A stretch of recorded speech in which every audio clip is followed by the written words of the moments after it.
So ఇవాళ ఒక చాలా ఇంట్రెస్టింగ్ టాపిక్ నేను మబ్బుల ఆంధ్రజ్యోతి పత్రిక లో ఉన్నటువంటి ఒక అంశాన్ని చూసిన తర్వాత ఇది ప్రజలకు తెలియజేయాలి. ఈ రోజున్నటువంటి సమాజంలో సంపద ఎవరి దగ్గర పోగుబడతా ఉంది, ఎవరు ఈ రాష్ట్రాలను మొత్తం ఆర్థిక వ్యవస్థను గుప్పిట్లో పెట్టుకున్నారు, ఏంది కారణం, ఏంది ఎందుకోసం ఇట్లా జరిగిందనేటువంటిది పూర్తిగా ఒకసారి చెప్పేటువంటి ప్రయత్నం చేస్తా. ఆంధ్రజ్యోతిలో ఏమొచ్చింది ఒకసారి చూద్దామండి.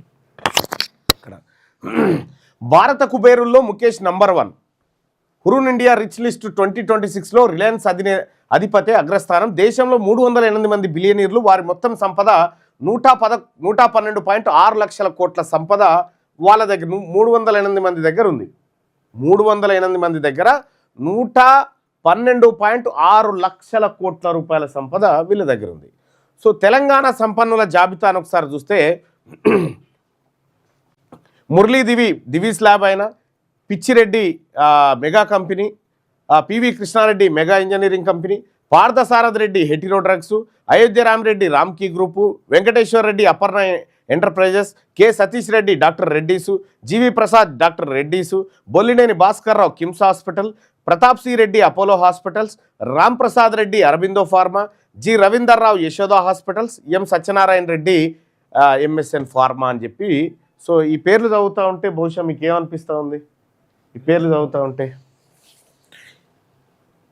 అంటే వీళ్ళ దగ్గర లక్షల కోట్ల సంపద వీళ్ళ దగ్గర వచ్చినది. సమాజంలో వీళ్ళు మనలాగానే మనుషులు, వీళ్ళు మనలాగానే వచ్చిన వాళ్ళు, పుడుతూనే ఎవరి చేతికి సంపద రాదు కదా, మరి వీళ్ళ చేతికి ఎట్లా వచ్చింది?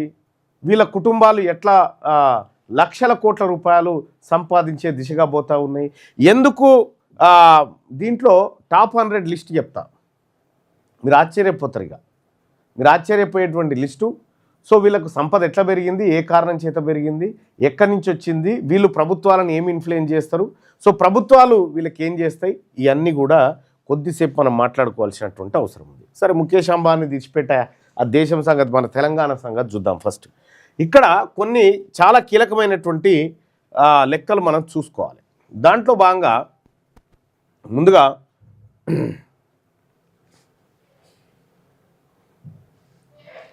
ఇది తాజా డేటా ప్రకారం తెలంగాణ రాష్ట్రంలో ఉన్నటువంటి రెడ్ల దగ్గర ఎంత సంపద పోగైంది, కమ్మల దగ్గర ఎంత సంపద పోగైంది, వెలమల దగ్గర ఎంత పోగైంది, రాజులు, బ్రాహ్మణ, వైశ్య, మార్వాడి, ఇతర చెప్పబడని అంటే ఓసీలు, ఇంకా ఇతర అదర్సు, ఇక కాపు, యాదవుల దగ్గర ఎంత జమైంది, ఇగో ఈ విషయాలన్నీ ఇవి తాజా డాటా ప్రకారం ఒక్కొక్కరి దగ్గర ఎంత సంపద డాటా పోగైంది, ఎంత లక్షల కోట్లు పోగైంది అనేది చూస్తే, రెడ్డి సామాజిక వర్గం, రెడ్డిలలో 35 మంది రెడ్ల దగ్గర 2,23,500 కోట్ల రూపాయలు పోగుబడ్డ సంపద. 35 కుటుంబాలే, ఓన్లీ 35 కడపల దగ్గర, రెడ్ల దగ్గర 2,23,500 కోట్ల రూపాయల సంపద వాళ్ళ దగ్గరికి వచ్చిన్నది. ఇప్పుడు వాళ్ళు ఏ రంగంలో ఉన్నారంటే కన్స్ట్రక్షన్, ఫార్మా, హెల్త్ కేర్ రంగాలలో, కాళేశ్వరం ప్రాజెక్టులు, అపోలో హాస్పిటల్సు, ఆ తర్వాత ఫార్మా, హెటిరో డ్రగ్స్, ఇవి ఉన్నాయి కదా, ఈ రంగాలలో ఉన్నారు. వాళ్ళ దగ్గర 35 మంది వ్యక్తుల దగ్గర 2,23,500 కోట్ల రూపాయల సంపద వాళ్ళ దగ్గర ఉంది. ఇక్కడ కమ్మ సామాజిక వర్గానికి సంబంధించినటువంటి వాళ్ళు 17 మంది ఉన్నారు. ఈ 17 మంది దగ్గర 1,51,000 కోట్ల రూపాయల సంపద పోగైంది. వాళ్ళు ఫార్మాస్యూటికల్ అండ్ హెల్త్ కేర్ రంగంలో ఉన్నారు. వెలమ సామాజిక వర్గం వాళ్ళకి సంబంధించి 6 ఉన్నారు. ఈ ఆరుగురు దగ్గర 50,700 కోట్ల రూపాయల సంపద పోగైంది. వాళ్ళు సిమెంటు మరియు రియల్ ఎస్టేట్ రంగంలో ఉన్నారు. సిమెంట్ అంటే మహా సిమెంటు, మై హోమ్ సిమెంట్ ఉంది కదా వాళ్ళది. రియల్ ఎస్టేట్ రంగం అంటే మై హోమ్ కన్స్ట్రక్షన్స్. ఇది ఇక రాజులు, ఏది ఆంధ్రప్రదేశ్కు సంబంధించినటువంటి రాజుల దగ్గర వాళ్ళు 7 ఉన్నారు. ఆ 7 దగ్గర 42,400 కోట్ల రూపాయల సంపద ఉంది ఇప్పుడు వాళ్ళ దగ్గర. వాళ్ళు ఫార్మా కెమికల్స్ దగ్గర ఉన్నారు. ఇక బ్రాహ్మణులకు సంబంధించి ఇద్దరు ఉన్నారు, వాళ్ళ దగ్గర 13,200 కోట్లు ఉన్నాయి, ఫైనాన్షియల్ సర్వీసెస్లో ఉన్నారు వాళ్ళు. ఇంకా వైశ్యుల దగ్గర ఇక మా కోటోళ్ళు మా సేట్లు వాళ్ళ దగ్గరే పైసలు ఉంది, వాళ్ళ దగ్గర ఏం లేదు, వాళ్ళ దగ్గర ఉన్న చాలా తక్కువ. వైశ్యులు 5 ఉంటే వాళ్ళ దగ్గర 9,300 కోట్లే ఉంది, రిటైల్ మెటల్స్ రంగంలో ఉన్నారు వాళ్ళు. ఇక తర్వాత మార్వాడీలు 5 ఉంటే వాళ్ళ దగ్గర 12,300 కోట్ల రూపాయలు ఉంది, ఎనర్జీ అండ్ ఇంజనీరింగ్లో ఉన్నారు వాళ్ళు. ఇంకా తర్వాత ఇతర ఓసీలు 23 మంది ఉంటే వాళ్ళ దగ్గర 64,200 కోట్ల రూపాయలు ఇండస్ట్రియల్, ఐటీ, రిటైల్లో ఉన్నటువంటి వాళ్ళు వీళ్ళు. ఇక కాపులు యాదవుల దగ్గర, కాపులు అంటే ఈ కాపులు అంటే ఆంధ్ర కాపులు, మళ్ళీ వీళ్ళు ఇక్కడ వాళ్ళు అనుకున్నారు, ఆంధ్ర కాపులు ప్లస్ యాదవులు అంటే ఈ యాదవులు ఎవరు, ఈ యాదవ్ ఎక్కడి నుంచి వచ్చిండు, ఈ యాదవ్ ఎక్కడున్నాడు అనేది చెప్తా.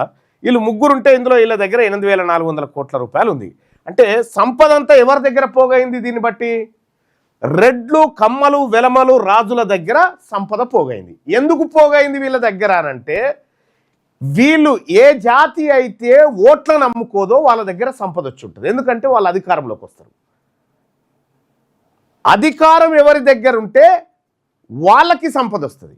మీరు చూడండి, ఇంకా కొన్ని ఇంట్రెస్టింగ్ ఫ్యాక్ట్స్ కూడా మనం మాట్లాడుకుందాం పెన్ని. అయితే ఇంకా కొన్ని ఇంట్రెస్టింగ్ ఫ్యాక్ట్స్ మనం చాలా క్లియర్గా మాట్లాడుకోవాలి. 2004 కంటే ముందు,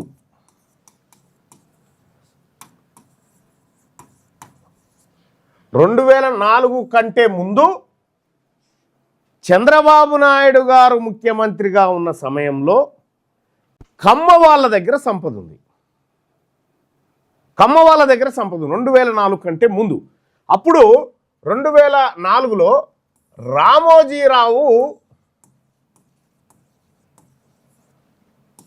రామోజీరావు ఈ బిలియనీర్స్ డేటాలో ఉండే, ఏది సంపన్నుల జాబితాలో ఉండే. ఎప్పుడైతే 2004లో చంద్రబాబు నాయుడు ప్రభుత్వం పోయిందో, చంద్రబాబు నాయుడు ప్రభుత్వం 2004లో పోయిందంటే ఇక మళ్ళీ తెలంగాణకు సంబంధం లేకుండా అయిపోయింది. సరే, ఏపీలో వచ్చింది 2014లో. ఈ 2004లో కంటే ముందు రామోజీరావు అంటే కమ్మ శకం ముగిసింది. కమ్మవారి శకం ఇక్కడ ముగిసింది. ఈ కమ్మవారి శకం ఉన్నన్ని రోజులు కమ్మవారి సంపద పెరిగింది. కమ్మ కాంట్రాక్టర్లు, కమ్మ కన్స్ట్రక్షన్స్, కమ్మకు సంబంధించినటువంటి రియల్ ఎస్టేట్ వ్యాపారాలు, కమ్మ కంపెనీల సంపద పెరిగింది. ఎప్పుడైతే 2004లో రాజశేఖర్ రెడ్డి సీఎం అయిందో, రాజశేఖర్ రెడ్డి సీఎం అయిన తర్వాత రెడ్ల సంపద స్టార్ట్ అయింది. రెడ్ల సంపద అప్పుడు స్టార్ట్ అయింది. ఎట్లా స్టార్ట్ అయింది రెడ్ల సంపద? 2004 తర్వాత రాజశేఖర్ రెడ్డి సీఎం అయిన తర్వాత 2014 వరకు, 2004 నుంచి 2014 వరకు రెడ్ల సంపద స్టార్ట్ అయింది. ఎట్లా స్టార్ట్ అయింది రెడ్ల సంపద? ఎట్లా వీళ్ళ చేతుల్లోకి సంపద వచ్చింది అనేది ఒక్కసారి లెక్కలు చూద్దాం.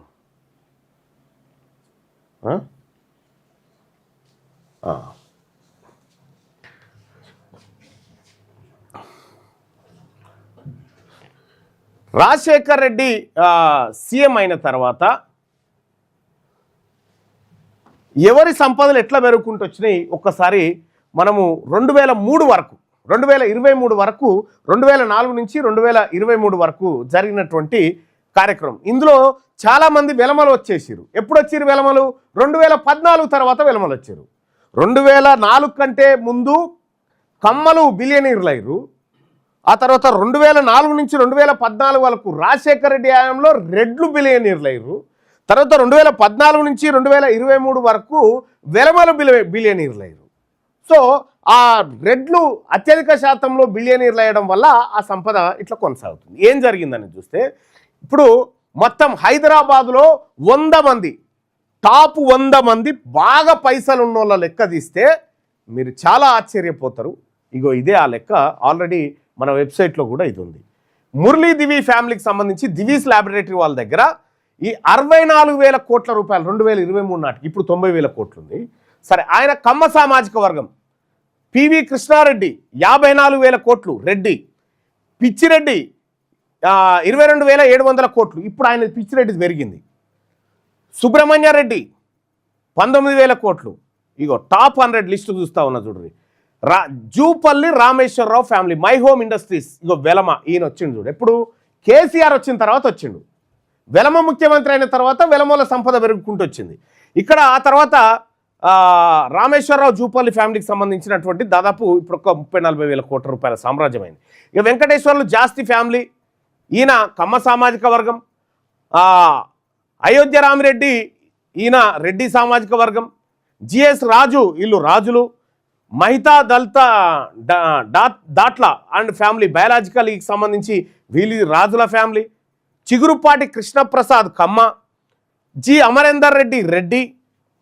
లండపనేని వీరయ్య చౌదరి కమ్మ.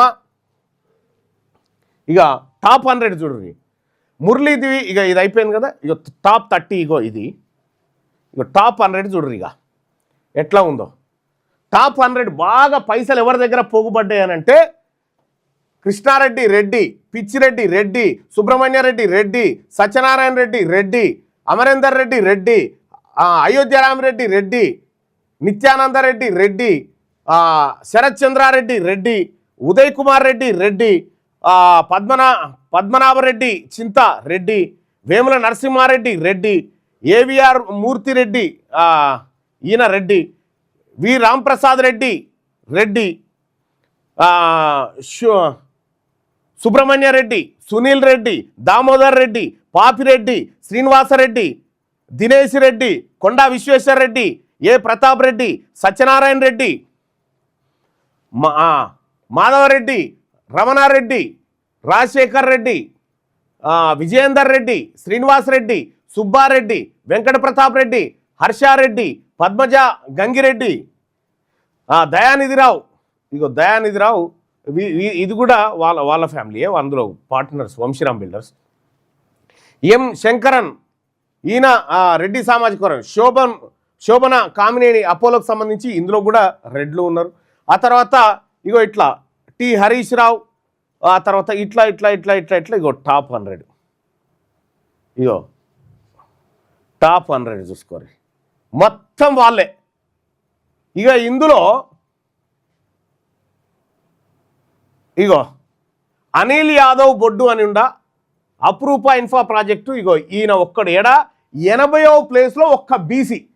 టాప్ 100 మొత్తం సంపద అంతా వీళ్ళది. వీళ్ళ దగ్గర ఎందుకు ఉంది సంపద అంటే అధికారంలో ఉన్నటువంటి సామాజిక వర్గం ఏదైతే ఉంటుందో వాళ్ళ చేతుల్లో సంపద ఉంటుంది. ఒక్కసారి బీసీలో అధికారంలోకి వస్తే బీసీ బిలియనీర్లు తయారవుతారు. ఇప్పుడు వీళ్ళకి ఎందుకు అధికారాన్ని, ఎందుకు గెలవాలి ఎన్నికల్లో, ఎందుకు కోట్ల రూపాయలు ఖర్చు పెట్టాలని ఈ సంపద. మనమేమో 500 రూపాయల కాడ ఓటు కాడ ఉన్నాం, వీళ్ళేమో 5 లక్షల కోట్ల సంపద కాడ కూర్చున్నారు.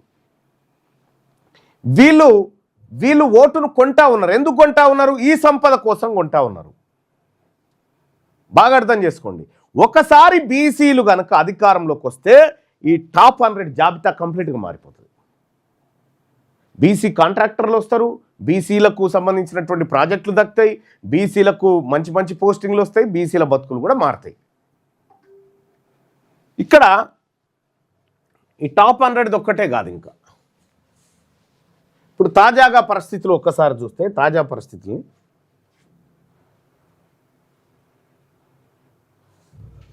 ఇవి ఈ మూడేళ్లలో ఈ రెడ్లకు సంబంధించినటువంటి సంపద ఎట్లా పెరుగుకుంటూ వచ్చింది.